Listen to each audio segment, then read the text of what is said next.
Hi friends, কেমন আছো তোমরা? আশা করি সবাই ভালো আছো। আজকে নিয়ে এসেছি নতুন আরো একটি ভিডিও। আশা করি ভিডিওটি তোমাদের খুব ভালো লাগবে। ভিডিওটি পুরো দেখার অনুরোধ রইল।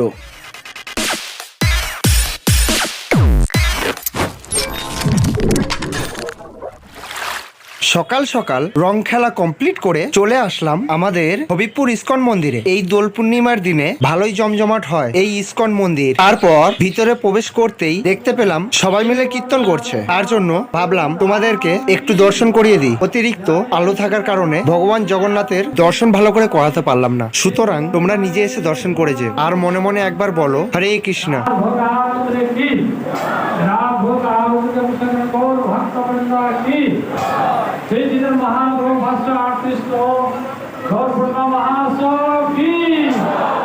তারপরে আমরা বেরিয়ে পড়লাম রানু মণ্ডলের বাড়ির উদ্দেশ্যে। যেতে যেতে এরা ইনস্টাগ্রামে রিল বানানো শুরু করে দিয়েছে। এরা রিল বানানোর জন্য এতটাই উৎসাহিত হয়েছে যে 2 কিলোমিটার রাস্তা হেঁটে চলে আসলাম, তাও এরা কিছু বুঝতে পারেনি। তার ওপর রানু মণ্ডলকে দেখার ইচ্ছা। কথায় বলে না, ইচ্ছা থাকলে 7 সমুদ্র পাড়ি দেওয়া যায়। আজকে সেটার জলজান্ত প্রমাণ পেলাম। সো ফাইনালি আমরা চলে আসলাম রানুদির বাড়িতে। আর এই সেই বাড়ি আর ওই বাসধার যেটা নিজেই নিয়েছিল, তার জন্য আজকে এখানে পড়ে আছে। চলো তাহলে দেখা যাক। রানুদি, ভালো আছো? আজকে তো রং খেলা, তা কেউ এসেছিল রং মাখাতে? কেউ আসেনি? তা দিদি একটু বাইরে আসো। আরে এখানে সবাই মেয়ে ছেলেরাই আছে, সবাই মেয়ে ছেলেরাই আছে। তোমার ভিডিও আমরা দেখি তো ইউটিউবে, মোবাইলে। হ্যাঁ, মোবাইলে দেখি তো। আজকে অনেক কষ্ট করে খুঁজে খুঁজে তোমার বাড়িতে আসলাম। কেউ রং দেবে না তোমাকে, কেউ রং দেবে না। এই বাবা, তাহলে তো আবার বাড়ি গিয়ে আবার আসা লাগবে। তাহলে সবাই একটা কাজ করো, ওই দিদির ওখানে কল থেকে সবাই হাত মুখ ধুয়ে নাও। সো আজকে আমরা রানুদির বাড়িতে এসেছি। আর আসার পরে জায়গাটা আমি এতদিন ফোনের মধ্যে যা দেখতাম, তো জায়গাটা তো হুবহু সেম টু সেম এই যে রানুদির বাড়ি।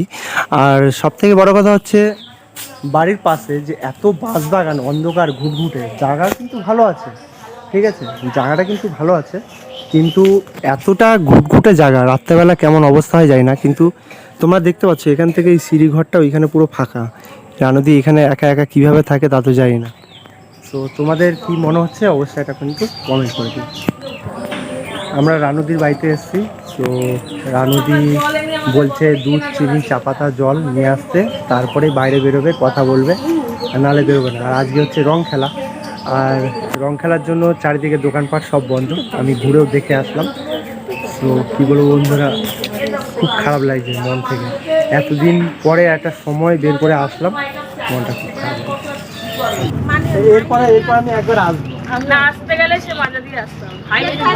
হ্যাঁ, ভেবে চিন্তে একটুখানি খাবার চিন্তা। সেটাই বলছি যে মনে করো নিয়ে আসতে হবে, ধরে নিয়ে আসতে হবে, তাই তো? হ্যাঁ হ্যাঁ, এটা হচ্ছে আজকে যেটা হলো সেটা হলো। 2000 years later.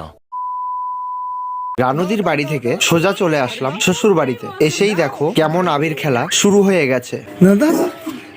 দে দে দে দে, রং দে, রং দে, রং দে। আরে মাথাটা নিচু কর না, মাথাটা নিচু কর। হ্যাঁ, দে দে, মাথা নিচু কর।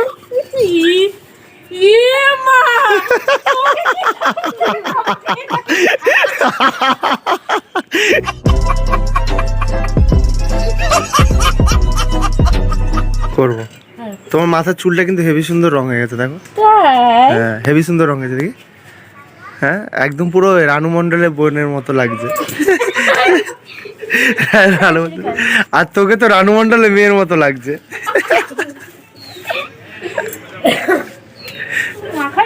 দাও দাও, জোরে জোরে দাও, মাথার মধ্যে। এ হে, ও চুড়ে পাচ্ছে। মাখা শোনো, মাখা শোনো, মাখা ভালো করে মাখা, ভালো করে মাখা। ইয়ে মা, তোকে তো ফেলে দিল। দাও এবার ওকে ভালো করে মাখাও, পুরো শরীরে দাও, ওকে দাও।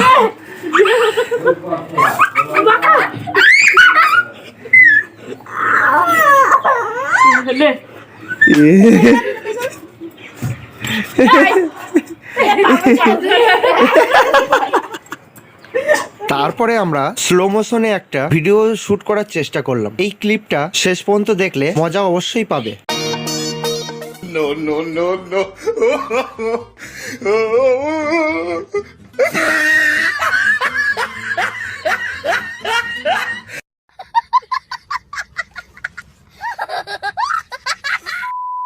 এই ভিডিওটা তোমাদের কাছে কেমন লেগেছে অবশ্যই কিন্তু কমেন্ট করে দিও, আর লাইক করতে কিন্তু একদম ভুলো না। যদি তোমাদের কাছে ভিডিওটি ভালো লেগে থাকে তাহলে অবশ্যই কিন্তু আমার চ্যানেলটিকে সাবস্ক্রাইব করে আমার পাশে থেকো। বাই, দেখা হচ্ছে পরের ভিডিওতে। ততক্ষণ তোমরা ভালো থেকো, সুস্থ থেকো, আর এইভাবেই আমাকে সাপোর্ট করতে থাকো।